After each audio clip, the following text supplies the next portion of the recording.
Hello kids, this is Swati, your English educator from Magnet Brains. In this video, we are going to start with the 6th unit of our English channel practice book, and where we are going to see the practice sheet A in this video.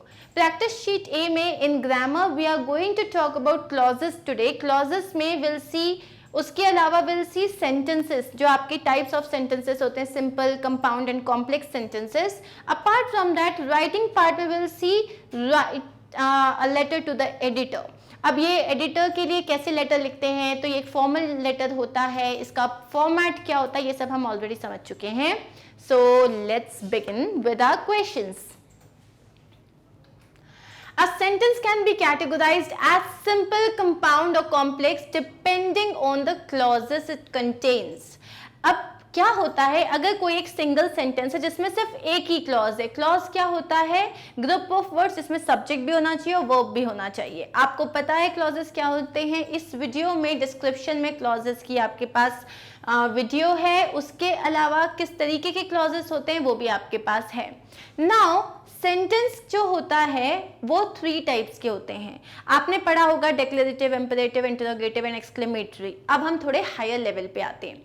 Sentence में on the number of clauses, जैसे मैंने बोला आई am a boy, ये एक simple sentence है, इसमें सिर्फ एक ही क्लॉज है.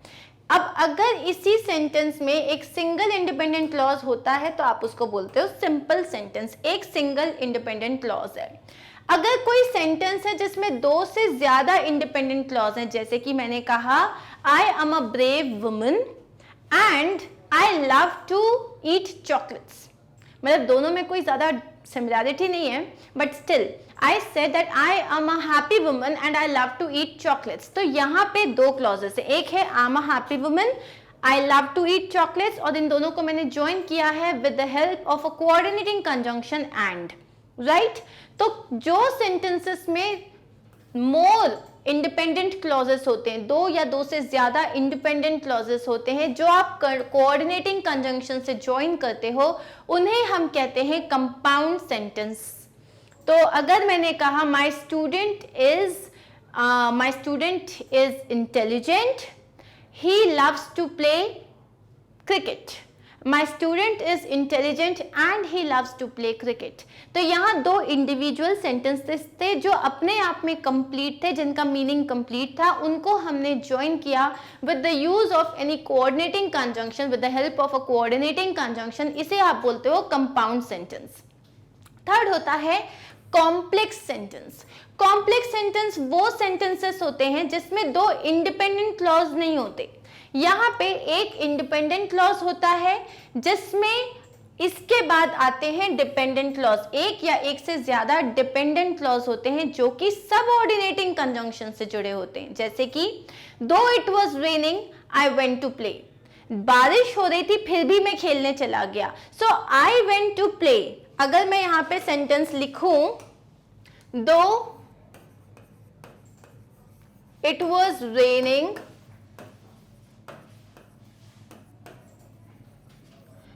I went to play.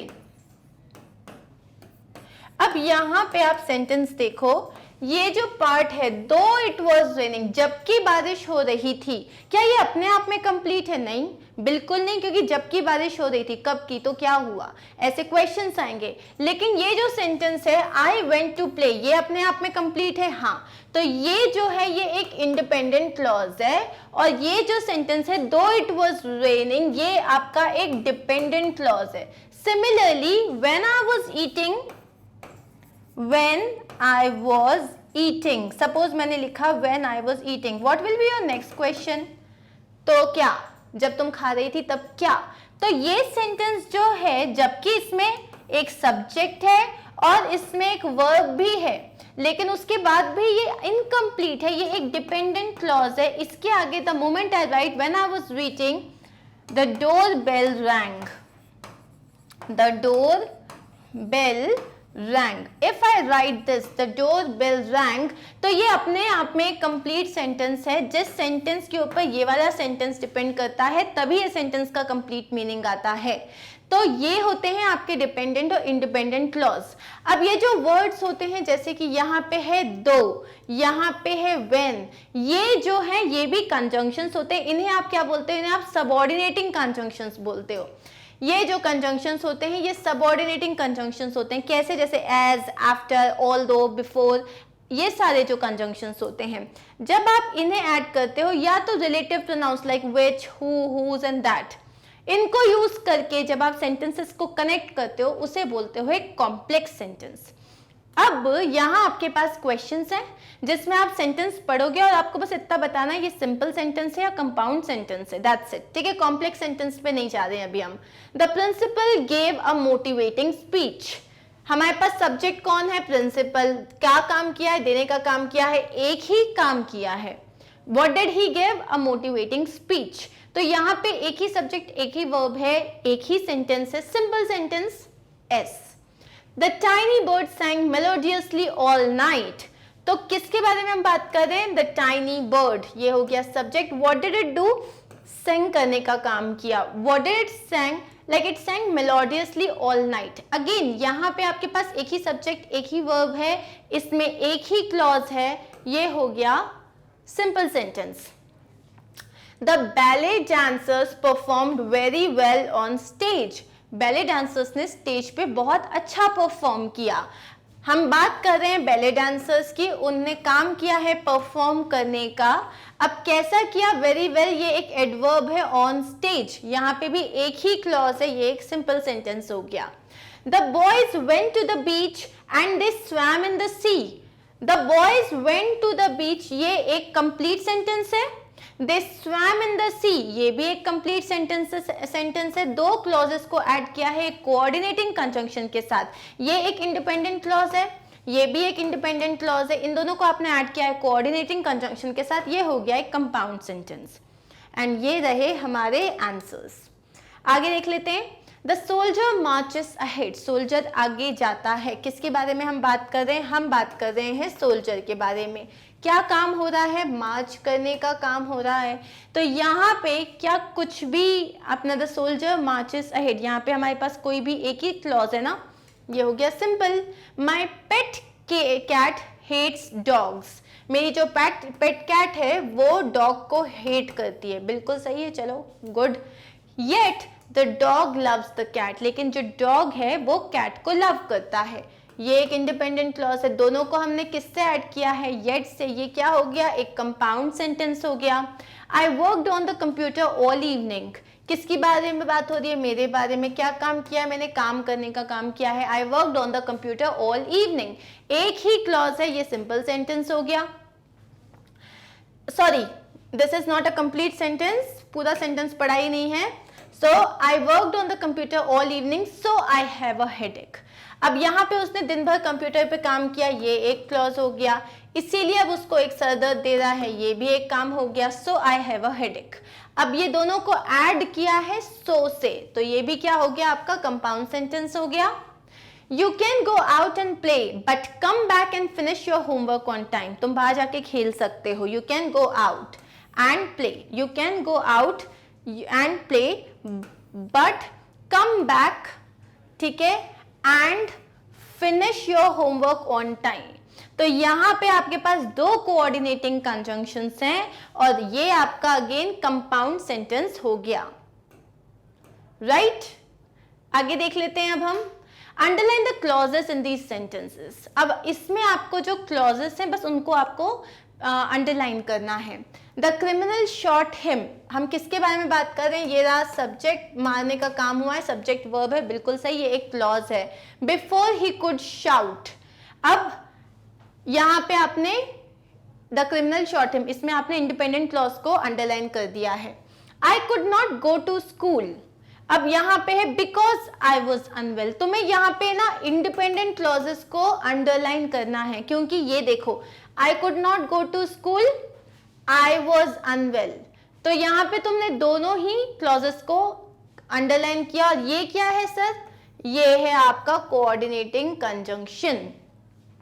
Keep walking until you reach the station, keep walking, ठीक है, कब तक? Until you reach the station, you reach the station. तो ये आपके पास दो क्लॉजेस हो गए।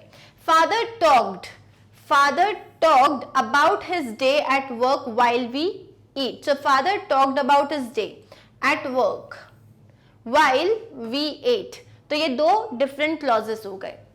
अब यहां पे आई रीच द, देखो, I reach the theatre after the show had started.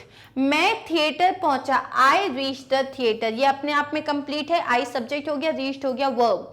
कब पहुंचा? The show had started, show चालू हो चुका था। मैंने यहाँ पे क्या यूज किया? After, after the show had started. ये एक सबऑर्डिनेटिंग कंजंक्शन है। Father talked about his day at work while we ate, ये भी क्या है? ये एक सबऑर्डिनेटिंग कंजंक्शन है। until यहाँ पे ये क्या है? एक सबऑर्डिनेटिंग कंजंक्शन है। क्लियर? अब हम आगे चलते हैं। A formal letter is an official letter written for an official or business purpose. अब हमें पता है formal letter क्या होता है। ये एक official letter होता है जो कि किसी business या official purpose पे लिखा होता है। यहाँ पे आपको पता है सबसे पहले आप formal letter अगर है, सबसे पहले senders address लिखते हो जिसमें 3 लाइन होनी चाहिए, फिर आप एक लाइन छोड़ के डेट लिखते हो, then again you leave a line, then you write the receiver's address, मतलब जिसको आप भेज रहे हो उसका एड्रेस आ जाता है, then you again leave a line and you write the subject. Also remember यहाँ पे आपको सब्जेक्ट लिखना है। सैल्यूटेशन के पहले आता है सब्जेक्ट। आपकी बुक में सैल्यूटेशन के बाद सब्जेक्ट दिया है, सैल्यूटेशन के पहले सब्जेक्ट आता है, फिर आप सैल्यूटेशन लिखते हो। उसके बाद जैसे आपने यहाँ पे सब्जेक्ट क्या लिखा है? Requesting leave for appendix surgery and permission to complete practical exam on a later date. अब यहाँ सब्जेक्ट आपने क्या लिखा है कि आपको अपेंडिक्स का ऑपरेशन करवाना है जिसके लिए आपको छुट्टियां चाहिए और आपका जो प्रैक्टिकल एग्जाम उन्हीं दिनों में है, तो आपको चाहते हो कि बाद में आप दे सको, इसके लिए आप अपने प्रिंसिपल को लेटर लिख रहे हो। This is to inform you that I have been suffering from severe pain. अब आपको याद होना चाहिए पहले सब्जेक्ट आएगा, सब्जेक्ट के बाद आएगा रेस्पेक्टेड सर, सैल्यूटेशन सब्जेक्ट के बाद आएगा। This is to inform you that I have been suffering from severe pain in my abdomen and the doctor has advised me to undergo a surgery to remove my appendix। कि उसको बताया कि मुझे बहुत ज़्यादा सीवियर पेन है और doctor ने मुझे एडवाइस किया है कि मुझे अपने अपेंडिक्स को रिमूव करने के लिए मुझे एक प्रॉपर जो है सर्जरी करवानी पड़ेगी। Owing to this, I will need to be on leave from 8 to 11 September। सो इसके ही रहते अब मुझे 8 तारीख से 11 तारीख तक छुट्टी लेनी पड़ेगी। During this time we have our science practical exams. I request you to grant me leave and allow me to complete my practical exam once I am back on 12 सितंबर। तो इसी टाइम पे मेरे साइंस के practical exam है, तो मैं चाहता हूँ आप मुझे ये छुट्टी दे दें और मुझे अलाउ करें ताकि जिस दिन मैं वापस आऊँ 12 तारीख को, उस दिन मैं अपना एग्जाम ले पाऊँ। I have also spoken to Miss Khwaja, our science teacher, and she has agreed to reschedule the exam for me। तो मेरी मिस ख्वाजा से बात हो चुकी है जो हमारी साइंस की टीचर है, उन्होंने अग्री कर लिया है कि हाँ मैं रीस्केड्यूल कर दूंगी तुम्हारे लिए। Thanking you, your sincerely Mitali Khanna, class 7B।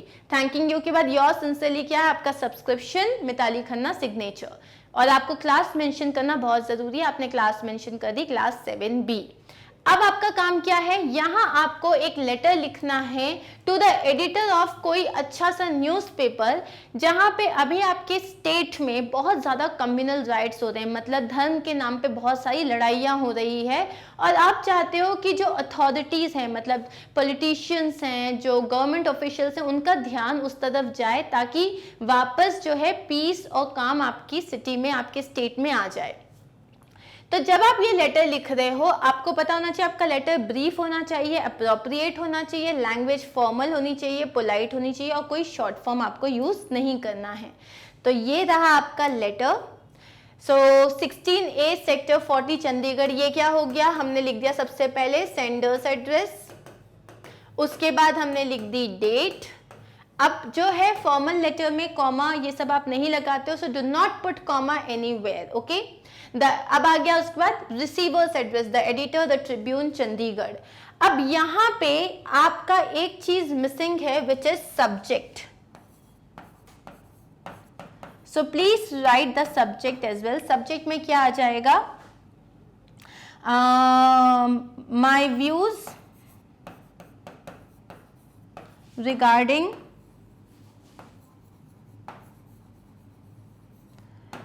communal rights in the state.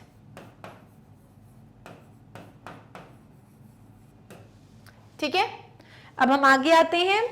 Dear sir, I seek to express my views on the communal disturbance that have checked the free flow of life in the state. तो यहाँ आपने सबसे पहले क्या बोला कि मैं जो हूँ मैं एक्सप्रेस करना चाहता हूँ अपने views on the communal disturbance that have check the free flow of life in the state. मतलब जितना एक जो कम्युनल डिस्टर्बेंस हो गया धर्म के नाम पे, जो इतनी लड़ाइयाँ हो रही हैं, जिसने एक स्टेट में जो एक फ्री लाइफ आप जीते थे उसको पूरा खत्म कर दिया है. Our state is known, अब आप एक इंट्रोडक्शन दोगे. Our state is known for communal harmony. हमारा स्टेट जाना जाता है कम्युनल हार्मनी के लिए, मतलब सब लोग बहुत प्यार से आपस में रहते हैं. It has diverse communities, language, religious manners and also customs. हमारा जो स्टेट है इसमें बहुत सारे अलग अलग कम्युनिटीज हैं, लैंग्वेजेस हैं, रिलीजन्स हैं और कस्टम्स हैं. But in the midst of these diversities and differences there is an underlying bond of unity. लेकिन इन सब के बीच में भी जो इतनी डाइवर्सिटीज हैं, मतलब इतना ज़्यादा अलग अलग सारी चीज़ें हैं, इतने डिफरेंस है, उसके बाद भी हम सब एक यूनिटी के साथ रहते थे. Moreover, this unity in diversity is a special feature of Indian culture. और यही हमारे इंडियन कल्चर का एक बहुत बड़ा फीचर है कि हम इतनी डाइवर्सिटी के बाद भी यूनिटी में रहते हैं. The love of their country is an important factor in developing a spirit of unity among the people. और जो हम अपनी कंट्री से प्यार करते हैं, इसी के कारण ये यूनिटी का फैक्टर हमारे अंदर आता है. And yet, unfortunately, these differences are sometimes magnified and exploited by interested parties. लेकिन उसके बाद भी क्या होता है, कभी कभी ये जो differences होते हैं लोग इसको मैग्नीफाई करते हैं, मतलब एग्जैजरेट करते हैं. और वो जो पॉलिटिकल पार्टीज होती हैं, मतलब ऐसी parties, not only political parties but ऐसी पार्टीज जिनको अपने बेनिफिट के लिए वो लोग क्या करते हैं, वो लोग एग्जैजरेट करते हैं और लोगों को लड़वा देते हैं. It is pity that this peaceful state witnessed inhuman incidents of communal disturbance. ये बहुत ही शर्म की बात है, मतलब जिसमें इतनी अच्छी जो हमारी स्टेट है उसमें रिसेंटली inhuman एक्टिविटीज हुई हैं, जो कि मतलब एकदम जो मानवता को शर्मसार कर देती हैं. ऐसी जो है राइट्स हुई हैं कम्युनल डिस्टर्बेंस को बढ़ाते हुए. Communal hatred and tensions are created to disturb the peaceful atmosphere of the state. Communal hatred मतलब जो जैसे कि हिंदूज हैं उनको मुस्लिम्स के खिलाफ जो है भड़काया जा रहा है, मुस्लिम्स को हिंदूज के खिलाफ भड़काया जा रहा है और टेंशन क्रिएट किया जा रहा है ताकि जो हमारा एक पीसफुल एटमॉस्फेयर था स्टेट का वो डिस्टर्ब हो सके. Many innocent lives have been lost. मतलब और ये जो लड़ाइयाँ हो रही हैं इसमें बहुत सारी innocent lives जो हैं वो जा चुकी हैं. Incidents of murder, arson and dacoit have become a common feature. आजकल murders हो रहे हैं और dacoits होते हैं, arsons होते हैं, ये सब तो common हो गया है. The situation is no doubt alarming. और ये जो situation है alarming है, मतलब अब हमें जाग जाना चाहिए. Some vested interests in and outside the country are trying to fish in the troubled waters. अब ये बोल रहे हैं कि जो हम लोग जिस परेशानी में हैं, जो ट्रबल्ड वाटर्स हैं, इसमें कुछ हमारे देश के लोग और बाहर के लोग जो हैं इस मौके का फायदा उठाना चाहते हैं. How to destroy the plague of communalism which goes on raising its ugly head now and then. किस तरीके से हम ये जो प्लेग है, मतलब एक तरीके से एक बीमारी है कम्युनलिज्म की, उसको किस तरीके से वो बीमारी जो है वो अपना सर उठा रही है, उसको हम किस तरीके से दबा सकते हैं. There are various measures that we can adapt to bring about communal harmony and national integration. हम काफ़ी सारे ऐसी चीज़ें कर सकते हैं जिससे हम वापस communal harmony को लेके आ सकें और national integration मतलब unity को लेके आ सकें. From an early age, our boys and girls should be inspired by the idea of unity. एक छोटी सी एज से ही जो हमारे boys and girls हैं, हमारे जो बच्चे हैं, उन्हें unity के बारे में पता होना चाहिए. Our educational institutions should take up that responsibility upon themselves. और बच्चा कहाँ सीखता है सब कुछ? Educational institutions में, कॉलेज में, स्कूल में, तो वहीं पे उन्हें बताया जाना चाहिए the importance of unity and living together. The need of the hour is that saner people should join heads and help ease the situation. और इस वक्त की जरूरत क्या है कि जो लोग इस चीज को समझते हैं, सेनर मतलब जिन लोग इनसेन नहीं हो चुके हैं, जो अपना माइंड लूज नहीं कर चुके हैं कम्युनलिज्म में, उन लोगों को दे शुड कम टुगेदर और इस बारे में उनको एक्शंस लेने चाहिए. The government should also tackle the situation tactfully. Government को भी बहुत tactfully इस situation को tackle करना चाहिए. Much blood has flowed down the drain. काफी खून already बह चुका है. It is time that communal harmony is restored in the state. वापस हम जो communal harmony के साथ रहते थे, शांति के साथ रहते थे, उसको state में लाने का वक्त हो चुका है. Politicians with selfish interests must not be allowed to fan the fire of communalism. वो politicians जो सिर्फ अपने selfish interest के लिए कम्युनलिज्म को बढ़ा रहे हैं, उन लोगों को हमें रोकना चाहिए. I hope these views of mind will contribute in bringing peace back to the state. मैं उम्मीद करता हूं कि जो मेरे ये विचार हैं वो वापस इस स्टेट में कम्युनल हार्मनी को लाने में मदद करेंगे. I shall feel obliged if you are good enough to publish my views on communalism in India in the column of your esteemed Delhi. मैं बहुत ही ज़्यादा मतलब obliged रहूँगा, मैं आपका बहुत एहसानमंद रहूँगा अगर आप जो है अपनी जो esteemed आपका न्यूज़पेपर है उसमें मेरा ये आर्टिकल पब्लिश करें. उसके बाद आपने थैंकिंग यू लिखा, yours faithfully and then your name. Name XYZ है, यहाँ पे आप अपना नाम लिखोगे और नाम के साथ अगर आपको अपना डेजिग्नेशन लिखना है या अपना कॉलोनी का नाम लिखना है, सोसाइटी का नाम लिखना है, तो वो आप लिख सकते हो. Clear? So that is it for this particular video. Here we are done. I hope you understood the letter as well. तो इस लिंक में जो ये डिस्क्रिप्शन बॉक्स रहेगा इस वीडियो की लिंक में, उसमें आपको फॉर्मल लेटर और लेटर्स टू एडिटर इसके दोनों के वीडियोस मिल जाएंगे इंक्लूडिंग जो क्लॉजेस हैं, तो आपको कहीं कोई डाउट नहीं रहेगा. ठीक है? I'm going to see you very soon in my next video where we are going to start with the practice sheet B of class, मतलब unit 6, sorry not class 6, unit 6 of our English channel book. Also remember, it's very easy, like just a piece of cake, to visit all our videos by just reaching out to our website magnetbrains.com. Go there, click on the class, then all the subjects will appear. Click on the subject you wish to study, click on the topic and the video will start. Thank you so much for watching guys. Do not forget to like, share and subscribe. Bye bye.